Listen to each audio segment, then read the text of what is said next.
बड़ी अच्छी बात बताई मिश्रा जी। वैसे तो हम कह रहे थे कि लोगों में अवेयरनेस नहीं है, लेकिन यहाँ तो पहले कॉलर ने ही काफी कुछ बता दिया है। फिर हम अब स्थिति पे चर्चा करेंगे। तो स्थिति में कितनी भयानक स्थिति है, जैसे पेपर में कभी कभी सुनने को आता है, और खास करके ये कहा जाता है कि पिछले कुछ दिनों से भारत सरकार ही नहीं चाहती कि चाइना और भारत में जो टेंशन बना हुआ है वो मीडिया के द्वारा ना आए। जैसे पहले चाइना भारत के सीमाओं में घुसता था और भी कई चीजें करता था, वो चीजें आज भी चालू है।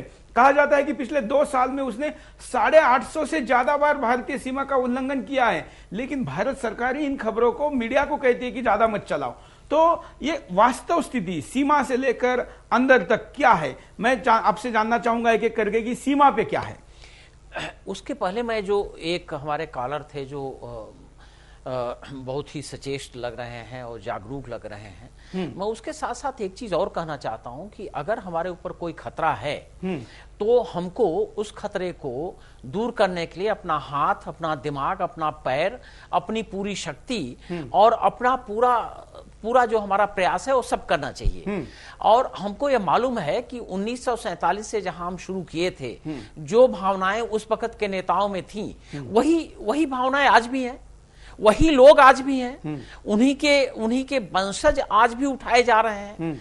तो हम ये भी क्यों नहीं सोचते हैं इसके साथ साथ कि जब हम चीन के सामानों का बहिष्कार करते हैं तो हम इन लोगों को भी पावर में आने से बहिष्कार करें।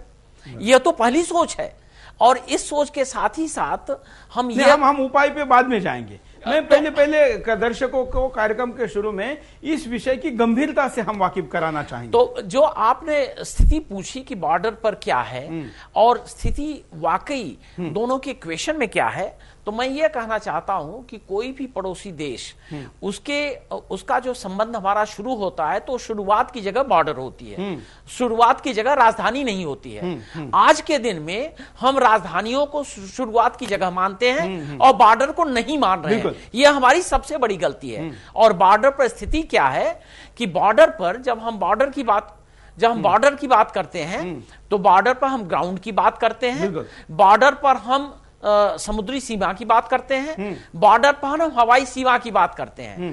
तो तीनों में आज के दिन में चीन इतनी तैयारी कर चुका है कि हमको काफी प्रयास करना पड़ेगा, काफी हमको प्लान करना पड़ेगा, काफी हमको एक बिल्डअप करना पड़ेगा कि हम उसके बराबर आए। बिल्कुल, पहले तो उन्होंने हाईवे अपने भारत की सीमा तक लाए हैं, जहां पर हमें हमारे सैनिकों को खाना पीना भी भेजना है तो उसके लिए हवाई जहाज का उपयोग करना पड़ता है। उस जगह तक उन्होंने हाईवे लाए हैं।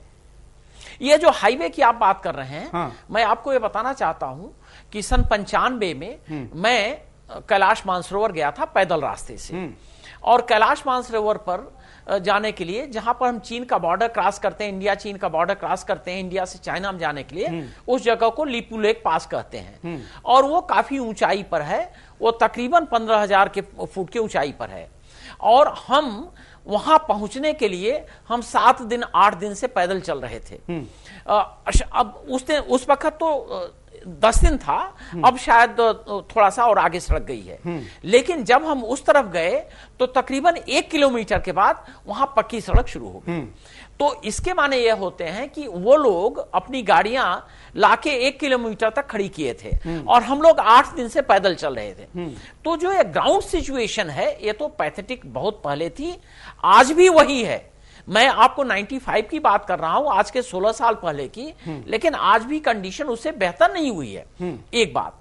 और दूसरी बात यह है कि जहां तक चीन का तैयारी है, उनके मिसाइल्स का, उनके वेपन डिप्लॉयमेंट का, उनके न्यूक्लियर क्षमता का, और उसको जो उन्होंने ट्रांसफर किया हमारे वेस्टर्न बॉर्डर पर, वेस्टर्न बॉर्डर माने पाकिस्तान, तो यह जो एक उनका लिंक है, यह लिंक भी एक चिंता का विषय है। और यह जो डेवलपमेंट उनका है, यह डेवलपमेंट काफी इफेक्टिव है और इसको हमको मैच करने के लिए काफी प्रॉब्लम हो रहे हैं। एक बात मैं और बताना चाहता हूं। मैं आपके पास दोबारा आऊंगा, हम एक कॉलर के पास चलते हैं, देखते हैं कॉलर क्या कहना चाहते हैं। नमस्कार। नमस्कार, बोलिए। देखिए, आप हर बार मुद्दा उठाते हैं और आज तो आपने इतना बढ़िया मुद्दा उठाया है, जिसके लिए आपको बहुत बहुत थैंक यू, बहुत बहुत शुक्रिया आपका। हाँ, आज तो जैसे जले पे नमक छिड़का ना, वो वाला मुद्दा है।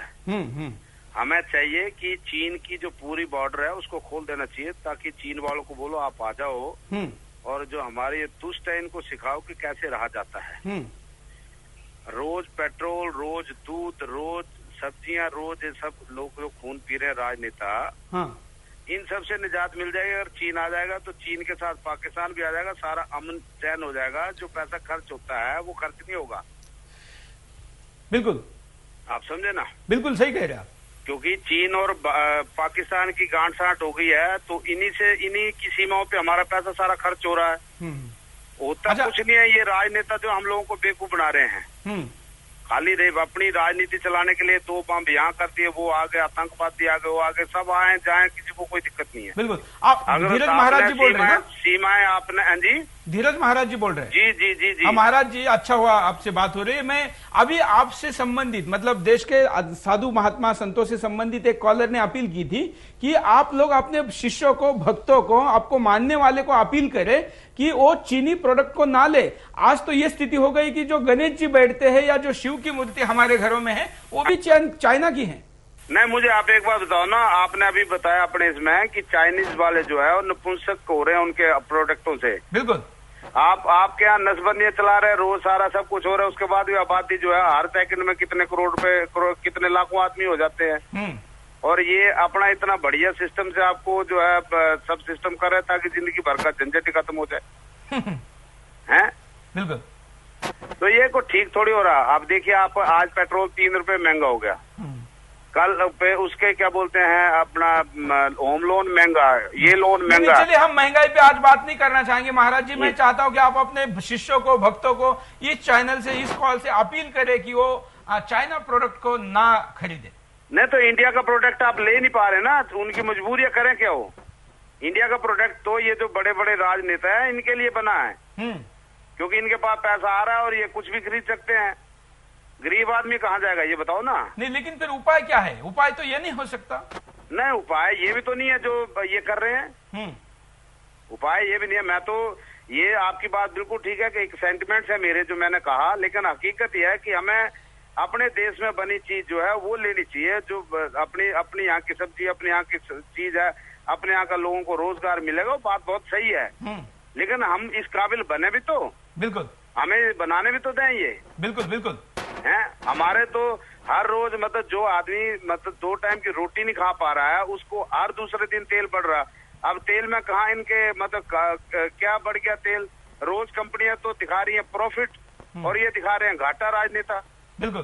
कंपनियों का जो आप डाटा लो तो कहते हैं ये भारत पेट्रोलियम का कई 100 करोड़ का मुनाफा हुआ। अब घाटा कहाँ से आ गया उनको। बिल्कुल, धन्यवाद। मिश्रा जी, जिस तरीके से मुद्दा महाराज जी ने उठाया है, उन्होंने अपील तो की अपने शिष्यों को, लेकिन जो मुद्दा है कि वो चीजें इतनी सस्ती होती है और हमारी चीजें इतनी महंगी है कि आम आदमी मजबूरी में वहां तक जाता है। ये इस पर क्या कहेंगे? इसीलिए मैं कह रहा था कि जो आपको थ्रेट है चीन से, जो आपको कंटेन करने की कोशिश कर रहा है, इसको आपको हर फ्रंट पर अपोज करना पड़ेगा। सिर्फ एक ही फ्रंट को चूज नहीं कर सकते हैं। चीन का जो व्यापार करने का तरीका है, आपको मालूम है कि अमेरिका के अगेंस्ट उसका अपने पक्ष में $13 ट्रिलियन का प्रॉफिट है। $13 ट्रिलियन। $13 ट्रिलियन हमारे बजट से भी ज्यादा होता है। तो ये जो चीन का व्यापारिक क्षेत्र में एक बहुत बड़ा होल्ड हो गया है, उसको तो हमने अपोज करना है। उसका यही एक तरीका नहीं है, उसके और भी तरीके हमारे व्यवसाय के जो एक्सपर्ट हैं उनको पता करना चाहिए। और दूसरा, जैसे मैं एक छोटा एग्जांपल देता हूं कि जहां पर हमको एडवांटेज है और हमको फुल यूज करना चाहिए, जैसे हमारे आईटी एक्सपर्ट्स हैं। चीन ने बहुत कोशिश किया कि हमारे आईटी एक्सपर्ट्स को, जो हमारा आईटी के क्षेत्र में व्यवसाय है, आईटी के क्षेत्र में जो एक्सपर्ट ह्यूमन रिसोर्सेज हैं, उसको बीट करें, लेकिन आज के दिन में भी बीट नहीं कर पाए। तो इसलिए हमको अपने व्यापार के क्षेत्र में जो वो सर्किल है उसमें इन चीजों को स्पॉट करना है जहां पर हम बीट कर सकें। और ये भी समझना चाहिए कि जैसे अभी महाराज जी ने कहा कि मजबूरी है, उनकी चीजें लेनी पड़ती है, लेकिन ये भी तो देखना चाहिए कि कॉस्ट में वो जहर भी दे रहे हैं। अगर हम आज चॉकलेट लेने जाए, वो चॉकलेट सबसे सस्ता अगर किसका आता है तो चाइना का आता है। विदेश से यहां आने के बावजूद सस्ता आता है, लेकिन चाइना उस पर टैक्स की छूट देके कम मुनाफा लेके भारत में बेच इस ले रहा है कि वो चॉकलेट खरीदने के बाद उस देश का नागरिक उसके खिलाफ लड़ने के काबिल नहीं रहेगा, वो नपुंसक होगा। ये प्रयोगशालाओं से सिद्ध हो रहा है। फिर भी कोई भी सरकार की तरफ से ना सामाजिक संस्थाओं की तरफ से इस विषय पर ध्यान दिया जा रहा है। शायद खबरें बनने वाली चीजों के ऊपर ही ध्यान देने की आदत अब मीडिया से लेकर सामाजिक संस्थाओं को भी लगी है। ये चाइना के विषय में बदलनी चाहिए। कॉलर से बात करते हैं। नमस्कार। हेलो। हाँ बोलिए। हाँ नमस्कार जी। नमस्कार, बोलिए। मेरा इस विषय में मानना है कि खाली चीनी वस्तुओं के बहिष्कार ही काफी नहीं है। इसमें हमें अपनी दूषित सोच को भी बदलना चाहिए। जब चीन ने 62 में हिंदुस्तान पर हमला किया तो नेहरू जी पंचशील के नशे में झूम रहे थे और कम्युनिस्ट पार्टी तो उसको हमला ही नहीं मानती, वो कहती है कि मुक्ति सेना आई थी। जॉर्ज फर्नांडिस ने जब वो चीन को सबसे बड़ा खतरा बताया तो सारी पार्टियां उसके पीछे पड़ गई। मणिशंकर अय्यर चीन के नाम पर जब स्टूडेंट थे लंदन में तो चंदा मांगते घूमते थे।